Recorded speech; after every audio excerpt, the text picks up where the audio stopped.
Hello guys, स्वागत है आप सबका अपने यूट्यूब चैनल पे जिसका नाम है लर्न इन्वेस्टमेंट। तो आज के इस वीडियो में हम बात करने वाले हैं सुंदरम फाइनेंस होल्डिंग कंपनी के बारे में, जो कि एक फाइनेंस से रिलेटेड, इन्वेस्टमेंट से रिलेटेड एक कंपनी है और अपना एक अच्छा सा ब्रेकआउट दे चुकी है। तो फटाफट चलते हैं हम यहाँ पे स्किनर वेबसाइट पे और जानने की कोशिश करते हैं कंपनी का फाइनेंशियल। तो ये है सुंदरम फाइनेंस होल्डिंग कंपनी का स्किनर वेबसाइट पर चार्ट। तो यहाँ पे अगर हम बात करते हैं, यहाँ पे करंट वैल्यू जो 96 रुपीज़ की निकल के आती है, बुक वैल्यू 135 की, यानी कि अपनी बुक वैल्यू से ऑलरेडी करंट प्राइस का बहुत ही लो पे ट्रेड कर रहा है। कंपनी की अगर बारे में बात करेंगे तो company basically investment, business, processing और सपोर्ट सर्विसेज कंपनी है, यानी कि बेसिकली ये बड़े बड़े इन्वेस्टर्स को एक तरीके के सपोर्ट प्रोवाइड करती है उनके पैसे इन्वेस्ट करने में। यहाँ बात करते हैं स्टॉक के पी के, तो एक 12 रुपये का स्टॉक का पी है जो कि एक अंडर वैल्यूड यहाँ पे नजर आता है। कंपनी की अगर बात करेंगे तो मार्केट कैप कंपनी का 2000 करोड़ का मार्केट कैप, यानी कि स्मॉल कैप कंपनी नजर आती है। ठीक है, अगर हम यहाँ पे प्रोस की बात करेंगे, कॉन्स की, तो यहाँ पे कंपनी में अगर आप देखेंगे तो बहुत सारे प्रोस देखने को मिलते हैं जो कि आप वीडियो को पॉज करके पढ़ सकते हैं। पर मेरे हिसाब से अगर मैं मेन पॉइंट की बात करूँ तो कंपनी यहाँ पे डिविडेंड पे आउट करती है 23 रुपीज़ का। कंपनी की बात करें, कंपनी कर्ज फ्री है। ठीक है, तो यहाँ कुछ इंपॉर्टेंट फैक्टर्स थे वो मैंने बात कर लिया। कंपनी की अगर हम बात करते हैं सेल्स की, जो कि इंपॉर्टेंट फैक्टर है, क्योंकि कंपनी की अगर सेल्स होगी तो ही कंपनी का स्टॉक का प्राइस एक ऊपर जाने की हमें संभावना नजर आती है। तो यहाँ पे अगर हम सेल्स की बात करें तो कंपनी की सेल्स 2018 में 70 करोड़ के आसपास थी, 2019 में 100 करोड़, उसके बाद 100 करोड़ से ज़्यादा कभी बढ़ी ही नहीं। अगर आप देखें 2020 में भी नहीं बढ़ी, 2021 में भी नहीं, 2022 में भी नहीं। बट फिर भी हम इसके बारे में आज क्यों बात कर रहे हैं? क्योंकि सेल्स ज़्यादा होने का मतलब ये नहीं है कि मतलब प्रॉफिट भी उतना आता है। ठीक है, अगर नेट प्रॉफिट की बात करोगे तो नेट प्रॉफिट 2018 में 130 करोड़ का था। ठीक है, 2019 में 137 करोड़ का हुआ। धीरे धीरे करके यहाँ पे थोड़ा लॉकडाउन के चक्कर में 2020 का और 2021 का जो लॉकडाउन था, जिसके चक्कर में यहाँ पे थोड़ा सा लोगों ने कम पैसा इन्वेस्ट किया मार्केट में।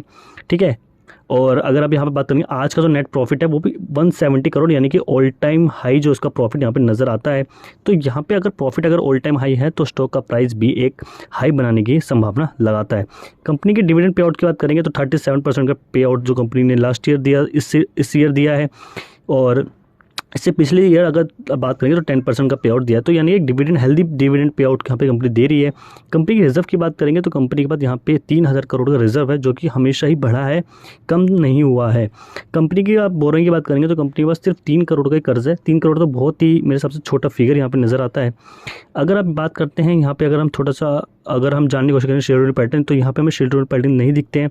तो शेयर होल्डिंग पैटर्न के लिए हम यहाँ पे आ चुके हैं ग्रो की वेबसाइट पे। तो अगर आप बात करते हैं 2022 जून क्वार्टर के शेयर होल्डिंग पैटर्न की, तो यहाँ पे अगर आप देखेंगे तो प्रोमोटर के पास बहुत अच्छा यहाँ पे एक होल्डिंग्स है। ठीक है, 55% से ज़्यादा की। रिटेल और जो अदर इन्वेस्टर्स हैं उनके पास 38% की। म्यूचुअल फंड वालों ने लगा रखा 4%। यहाँ पे एक अच्छा, मेरे को एक आप कह सकते हो एक अच्छा यहाँ पे शेयर होल्डिंग पैटर्न है। क्यों? क्योंकि प्रमोटर के पास अगर 55% की होल्डिंग है तो इसका मतलब जो करता धरता है कंपनी के, उनके पास बहुत अच्छा यहाँ पे होल्डिंग नज़र आती है। बात करते हैं सबसे इंपॉर्टेंट फैक्टर की, जो कि है हमारा ट्रेडिंग व्यू का चार्ट। अगर ट्रेडिंग व्यू पे हमें अच्छी अपॉर्चुनिटी दिखती है तो ही हम किसी स्टॉक में इन्वेस्ट कर सकते हैं। तो अगर आप बात करते हैं यहाँ पे, अगर मैं यहाँ से सिलेक्ट करता हूँ एक लाइन, हॉरिजॉन्टल लाइन, और यहाँ पे अगर लगाता हूँ तो ये मार्केट में लो बनाया 31 रुपये का लो था। ठीक है, ये यहाँ पे बना था कोविड के टाइम पे। ठीक है, और 31 रुपये का लो बनाया। अगर आप बात करते हैं यहाँ पे, अगर हम एक हाई बनाने की कोशिश करें, एक पैटर्न ढूंढने की कोशिश करें, तो यहाँ पे अगर देख पाएंगे तो मार्केट ने यहाँ पे रिजेक्शन लिया, ये एक रेजिस्टेंस है। ठीक है, यहाँ पे लिया। ठीक, तो यहाँ पे हमें कुछ रिजेक्शन देखने को मिले हैं, और ये रिजेक्शन आप देखोगे तो इस लेवल में मिले हैं, जिस लेवल पर अभी ट्रेड कर रहा है। तो अगर हम इस पर अगर बात करें, इसके नीचे को ढूंढने की कोशिश करें, तो हमें यहाँ पर अगर आप देखेंगे इस लेवल पर, ठीक है, इस लेवल पे एक आपको पैटर्न देखने को मिलेगा जिसको आप कह सकते हैं एक तरीके कप विथ हैंडल पैटर्न है। अगर मैं यहाँ से अगर ड्रॉ करूँ ब्रश लेके, ठीक है, यहाँ से अगर मैं ब्रश लेता हूँ और यहाँ से लेके अगर आपके लिए एक लगाता हूँ, ये हो गया आपका कप, ये हो गया एक हैंडल, और ये हो गया स्पेशल टाइप का एक और हैंडल। तो जो ये वाला जो हैंडल है, जो ये सेकंड वाला हैंडल है, ये 50% तक का नीचे लेवल पे आया है, यानी कि अगर मैं यहाँ पे लगाऊँ तो ये आप अगर देख पाएंगे तो 62 रुपीज़ का है।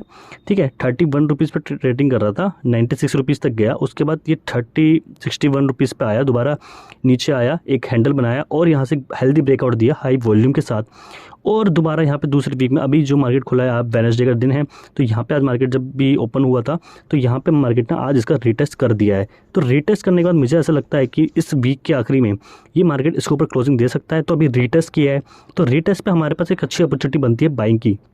तो अगर हम बात करते हैं यहाँ पे प्राइस एक्शन की, तो अगर मैं यहाँ पे अगर इसका प्राइस रेंज को सिलेक्ट करता हूँ तो इसके बॉटम से लेकर टॉप तक का, तो 20% यहाँ पे एक हाई दिखता है। और अगर हम अपने करंट प्राइस पे दिखते हैं और अपने टारगेट बनाते हैं, ये अभी चला गया है, एक सेकंड हम फिर से इसको सेलेक्ट करते हैं, ठीक है। तो अगर मैं यहाँ से इसको सेलेक्ट करता हूँ और इसको हम लगाते हैं यहाँ पे, ठीक है। तो यहाँ पे लगाने के बाद हमारे पास एक रेंज निकल के आती है, एक टारगेट निकल के आता है। तो टारगेट निकल के आता है 66 रुपीज़ का। तो मेरे को लगता है ये टारगेट 100% अचीव होगा ही होगा। वो इसलिए अचीव होगा क्योंकि अगर आप शेयर होल्डिंग पैटर्न्स भी देखेंगे तो भी अच्छे हैं, ठीक है। आप अगर वो देखते हैं, क्या कहते हैं, सेल्स देखते हैं तो सेल्स भी अच्छी है, ठीक है। आप ब्रेकआउट देखेंगे तो ब्रेकआउट भी बहुत अच्छा यहाँ पे निकल के आता है। तो अगर 3 फैक्टर अगर एक चीज़ की तरफ संकेत करते हैं तो क्यों नहीं उसकी तरफ भागेगा, बिल्कुल उसकी तरफ भागेगा। और यहाँ पे हमें बहुत ही जल्दी यहाँ तक के टारगेट देखने को मिल सकते हैं। तो यही मेरी एनालिसिस है। और अगर आपको वीडियो अगर पसंद आती है प्लीज़ लाइक कीजिए, शेयर कीजिए, कमेंट कीजिए। Thank you all, bye.